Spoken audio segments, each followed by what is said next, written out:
जय मां विंध्यवासिनी, हर हर महादेव। आप सभी का स्वागत है आपके अपने YouTube परिवार फेसबुक पेज में। ऐसा हमें हमेशा सुनने को मिलता है कि रात्रिकालीन अगर हम साधना करते हैं तो वो ज़्यादा फलीभूत होती है, सिद्धियां रात्रि काल में ही प्राप्त होती हैं।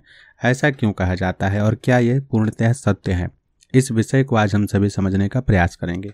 तंत्र से संबंधित जितने भी विषय और ग्रंथ इत्यादि का अवलोकन किया जाता है या तंत्र के विशेष मर्मज्ञ जो गुरु हैं उनके द्वारा भी यह सुनने को प्राप्त होता है कि हमें साधना जब भी करना है तो विशेष करके रात्रि काल में करना है।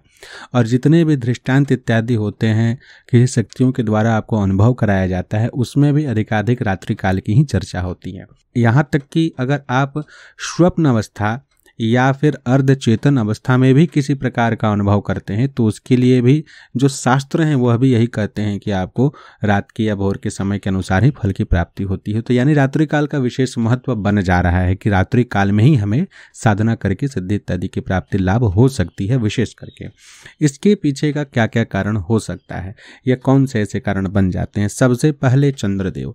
चंद्रमा रात्रि काल में हमारे शरीर के ऊपर ऐसा प्रभाव डालते हैं, जल तत्व की मात्रा जो होती है शरीर में उनके अनुसार नियंत्रित चूंकि की जाती है और हमारा मंत्र का जो बल होता है उसके ऊपर भी चंद्रमा का सबसे अधिक अधिकार होता है।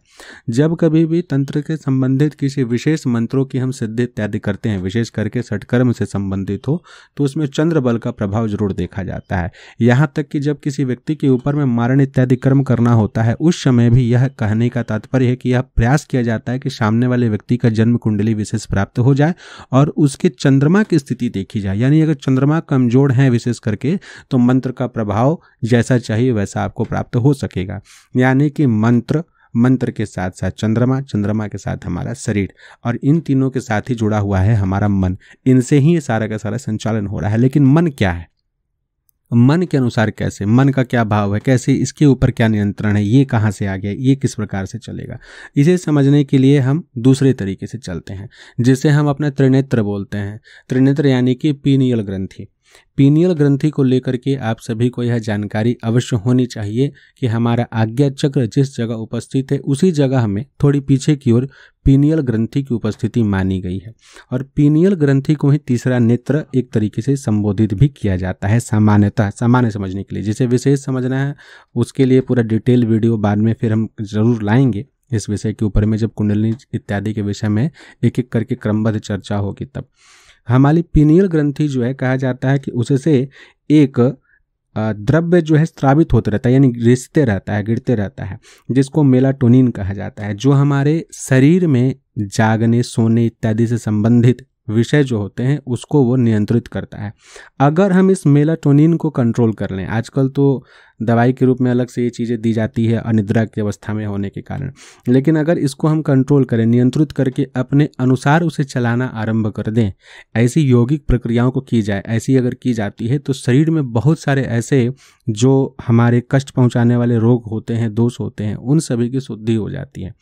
जो हमारी वात पित्त कफ इत्यादि जो त्रिनाड़ी दोष हैं उसकी शुद्धि हो जाती है। इस कारण से भी पीनियल ग्रंथि का बहुत विशेष महत्व है और हम सभी को यह जानना चाहिए कि हमारा शरीर रात में सोने का अभ्यस्त होता है और जब हम सोते हैं तो हमारी पीनियल ग्रंथि जो होती है वो ज़्यादा एक्टिव होती है। लगभग उस समय जो है मेलाटोनिन का स्राव जो है वो ज़्यादा होता है। ऐसा क्यों होता है? क्योंकि हम शुरू से, जब से हम जन्म लिए तब से हमारी प्रकृति ऐसी बनाई गई, हमने ऐसा देखा कि रात्रि काल में हमें सोना है। जब सोएंगे तो हमारे शरीर में जो भी ऐसे अवशिष्ट पदार्थ होंगे उनको हमारे शरीर से डिटॉक्सिफाई किया जाएगा, हटाया जाएगा। और इन सभी चीज़ों को हटाने में, हमारी ऊर्जा को सही तरीके से संतुलित करने में, सही तरीके से बांटने में पीनियल ग्रंथि का बहुत बड़ा योगदान होता है और ये जो है रात्रि काल में ही ज़्यादा एक्टिव होती है। तो अगर रात्रि काल में हम उस समय जगें और मंत्र बल के द्वारा, अब यहाँ पर आ जाता है ध्यान। अब हमें ध्यान कहाँ करना है? विशेष करके कहा जाता है आज्ञा चक्र में। तो आज्ञा चक्र में जब हम ध्यान करना आरंभ करते हैं मंत्र जाप के साथ साथ में, तो यही पीनियल ग्रंथि ज़्यादा एक्टिवेट होने लगती है और इसके कारण से हमारी मंत्र ऊर्जा जो है हमारे शरीर के भीतर सद प्रभाव देने लगती है और इसके प्रभाव के कारण ही हमारी कुंडलिनी ऊर्जा जो है ऊर्ध्वगति होने लगती, ऊर्ध्वगति की ओर जाने लगती है, ऊर्ध्वरेतस होने लगते हैं हम और हमारे शरीर में सद प्रभाव मिलने लगता है, मंत्र का प्रभाव मिलने लगता है। ये एक तरीके से टेक्निकली समझने का एक विषय हुआ।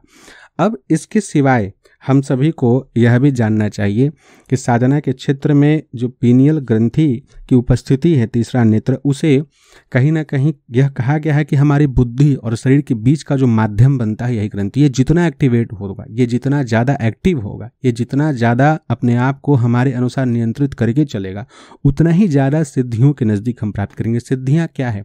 एक तरीके से आप समझ लीजिए तो हम लोग डायमेंशन बोलते हैं कि हमारा डायमेंशन एक अलग है और एक दूसरा डायमेंशन है जिसको कि हम नहीं देख पा रहे हैं। तो ये एक माध्यम है हमारे शरीर बुद्धि के बीच का जो डायमेंशन है उसे दूर करने का, संतुलित करने का। जब ये बढ़ने लगता है, एक से अधिक होने लगता है, या फिर ऐसा कह लें कि अपने अनुसार या वृद्धि को जब प्राप्त होने लगता है मंत्र बल के द्वारा, तो हमारी पीनियल ग्रंथि के बढ़ाव के कारण, उसके नियंत्रण के कारण, मंत्र बल के कारण ये चीज़ें सूक्ष्म जो लौकिक शरीर हैं इनके माध्यम से ही हम बाकी दूसरे जगत में भी प्रवेश करने की क्षमता को प्राप्त कर लेते हैं और यही माध्यम बनता है। इसी के माध्यम से हमारे शरीर दूसरे लोकों में भी गति करती है। इसी कारण से यह कहा गया है कि रात्रि काल में विशेष करके अगर हम साधना करते हैं तो हमारे पूरा मंत्र बल जो है वो सही तरीके से हमारी पीनियल ग्रंथि को अच्छे से एक्टिवेट करने में वो सक्षम होगा और उसके कारण से जो मेलाटोनिन नाम का हार्मोन है हमारे शरीर में विशेष प्रकार से वो संतुलित होकर के उसका स्राव होगा, जिसके कारण हमारे शरीर की वृद्धि होगी, सूक्ष्म शरीर पोषित होगा, स्थूल शरीर पोषित होगा, जिसके कारण हमें विशेष करके सिद्धियों की प्राप्ति होने लगती है। आप सभी को यह भी जानना चाहिए कि मेलाटोनिन नाम का जो हार्मोन है उसके विषय में यह भी कहा गया है कि ये जो है शरीर के जितने भी विशेष पदार्थ है जिसके कारण हमारे शरीर की उन्नति होना संभव है उसके लिए भी यह जिम्मेदार माना गया, क्योंकि पोषक तत्वों का सही प्रकार से एक स्थान से दूसरे स्थान तक जाना, उसके लिए ये हार्मोन कहीं ना कहीं जिम्मेदार होता है। और इसके ये जब सही तरीके से होगा तभी हमारे शरीर में रज और शुक्र की स्थिति सही प्रकार से बनेगी। महिलाओं में रज की स्थिति सही रहेगी और पुरुषों के शरीर में शुक्र। इसीलिए यह भी कहा गया है कि जिनको अनिद्रा की स्थिति हो जाती है, जो सो नहीं पाते हैं, जिनको हाइपरटेंशन होने लगता है या नींद ही बिल्कुल नहीं आता है, बहुत अधिक चिड़चिड़े हो जाते हैं, तो उनको ब्लड प्रेशर, शुगर, मोटापा, इन सभी का परेशानी तो होती ही होती है, लेकिन उनके शरीर में इनफर्टिलिटी भी होने लगती है, चाहे पुरुष हो अथवा स्त्री हो। तो सोने के साथ साथ में अगर वो मंत्र जाप करने लगते हैं और अपने दिव्य दृष्टि के हेतु उस स्थान पर यानी अपने आज्ञा चक्र पर ध्यान केंद्रित करते हुए मंत्र जाप करना शुरू कर देते हैं। अब ये डिपेंड करेगा प्रकृति के अनुसार, और फिर वहाँ विषय आ जाता है कि आप किस अनुसार अधिकारी हैं, कौन से मंत्र जाप करना चाहिए। लेकिन अगर उस जगह आप ध्यान केंद्रित करके किसी स्त्रोत का पाठ या अनुष्ठान या मंत्र जाप इत्यादि करते हैं तो आपको इसमें शीघ्र ही राहत मिलेगा, लाभ प्राप्त होगा। तो आशा करते हैं कि इस विषय को आप सभी समझे होंगे। इसके सिवाय और भी विषय हैं। योगिनियों का विषय है कि किस प्रकार की योगिनियाँ जो हैं इस समय ज़्यादा एक्टिव होती हैं। भगवती महाविद्याओं से संबंधित भी विषय हैं जो कि एक ही वीडियो में कवर कर पाना संभव नहीं है। इसे विस्तृत तरीके से पुनः आगे हम अवश्य ही बताएंगे। आज के लिए इतना ही। साथ बने रहें। जय मां विंध्यवासिनी। हर हर महादेव।